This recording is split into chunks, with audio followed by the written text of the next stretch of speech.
c'est l'équipage de Shanks le Roux!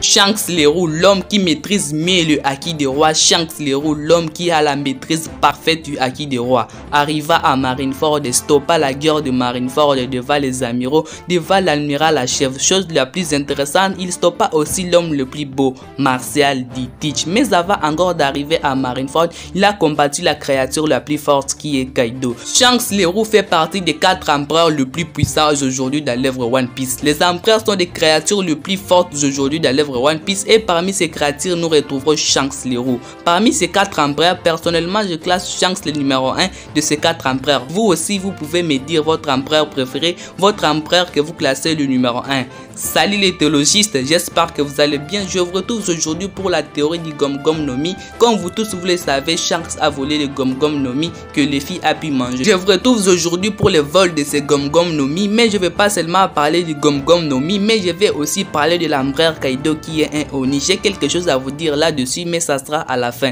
Restez à la fin pour pouvoir attendre ce que je vais pouvoir vous dire sur l'empereur Kaido, car nous avons un exemple parfait aujourd'hui dans l'œuvre One Piece. N'oubliez pas surtout de vous abonner, car l'objectif de la chaîne est de pouvoir atteindre le 1000 premiers abonnés de la chaîne. Juste à vous abonner, à vous m'aider et vous me permettez aussi de savoir que je ne suis pas seul sur cette chaîne YouTube pour pouvoir atteindre ce nombre remarquable. Le pouce bleu fait toujours plaisir. Si vous êtes prêts, il est temps de commencer. Mettre fin à cette guerre. C'est au chapitre 1017 de One Piece où Huzuru nous a dit qu'il transportait les Gom Gom no Mi sur un navire du gouvernement mondial et qu'il était les gardiens. Au chapitre 1018 de One Piece, Huzuru nous a très bien dit que le Gom Gom no Mi lui a été volé par le pirate Shanks le Roux. Et oui, Huzuru nous a très bien précisé qu'en fait c'était une flotte de la marine qui transportait les Gom Gom no Mi. Et quand je parle de flotte, nous pouvons même aller à plus de 10 ou à 15 cuirassés qui pouvaient transporter en fait les Gom Gom no Mi. Selon vous, est-ce que vous pensez que le gouvernement mondial pour pouvoir transporter en fait seulement les Gom Gom no Mi peut engager 15 navires? Et ben non, je passerai en fait sur ces mêmes navires que Huzuru était les gardiens de pouvoir protéger les Gom Gom no Mi. Je passerai que en fait sur ces navires il y avait plusieurs fruits du démon, les fruits du démon spéciaux, donc les fruits du démon les plus importants aujourd'hui que nous retrouvons dans l'œuvre One Piece, notamment les Gom Gom no Mi et d'autres fruits du démon que je pourrais par exemple vous citer, par exemple celui de Waterloo. Dès que le gouvernement mondial a dit qu'il y avait un pirate qui avait retrouvé ces fruits du démon, il voulait les récupérer. Mais où ont-ils aussi à fait les caractéristiques de ces fruits du démon? Tout simplement pourquoi? Parce qu'ils connaissaient que ces fruits du démon étaient sur les navires que Shanks avait détruits et dès qu'ils ont su que c'était dans la main d'un pirate, ils ont voulu le récupérer. Ainsi, Huzuru a été condamné à prison, pas seulement pour avoir perdu les Gom Gom no Mi, mais pour avoir aussi perdu d'autres fruits tellement spéciaux aujourd'hui dans l'œuvre One Piece. Des fruits du démon qui pouvaient permettre au gouvernement mondial d'être le maître absolu du monde entier. Mais le plus important ici c'est à fait de Gom Gom no Mi, car nous avons reçu que les Gom Gom no Mi. Mais je suis sûr que dès que nous aurons à fait ces véritables flashbacks, nous aurons vraiment quelque chose de très intéressant. Moi je penserais qu'il y avait à fait plusieurs fruits du démon sur ces mêmes navires. Bien sûr là vous êtes en train de me regarder et vous êtes en train de vous dire c'est dit n'importe quoi cette théorie. Bien sûr vous avez raison, mais je vais pouvoir poser mes preuves. Qu'ils viennent, on est là, on les attend de pied ferme.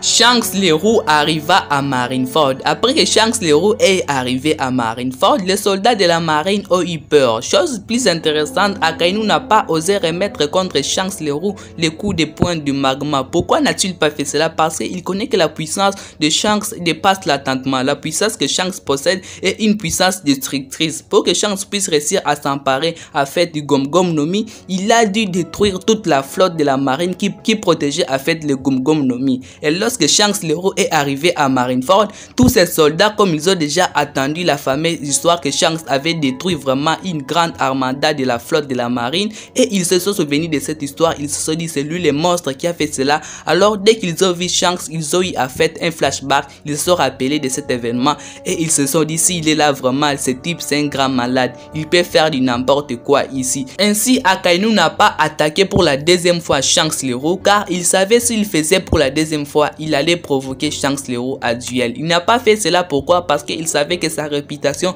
sera complètement salie. Pourquoi? Parce que Shanks va pouvoir l'humilier avec son acquis de roi. D'ailleurs, si vous regardez très bien, Akainu transpirait. Pourquoi il transpirait? Parce qu'il est totalement inférieur à l'empereur Shanks le héros. Le plus important ici, c'est ce que nous n'avons pas eu à faire ces flashbacks, nous n'avons pas eu à faire ces combats au chapitre 1017 de One Piece. Moi, je vous dirai pourquoi. Pourquoi? Parce que en fait, ce n'est pas le flashback de Shanks, c'est celui de Who's Who. Comme c'est le flashback de Shanks, nous devons attendre l'histoire complète de Shanks pour que nous puissions obtenir de vraies preuves, pour pouvoir voir ce qui était vraiment dans ce navire, pour pouvoir voir ce que en fait Shanks a pu faire à Who's Who. Je suis sûr que Shanks a humilié Who's Who. Et il y a aussi une troisième preuve, c'est en fait ce que Kaido nous a dit au chapitre 1019 de One Piece. Il a dit quoi à Yamato quand Yamato avait pris sa forme hybride? Il avait dit à Yamato, tu ne sais pas ce que j'ai fait pour pouvoir obtenir ces fruits démons. Par ce simple parole constitue une simple preuve, parce que en fait Kaido il est très puissant, et je peux dire Kaido avait déjà une puissance colossale qui pouvait lui permettre de tout obtenir. Mais qu'est-ce qu'il a fait pour pouvoir obtenir ces fruits démons? Il y a encore un point d'interrogation. Vraiment là c'est très intéressant. Bon, j'ai parlé de mon empereur préféré Shanks le héros. Maintenant je vais passer au Oni Kaido.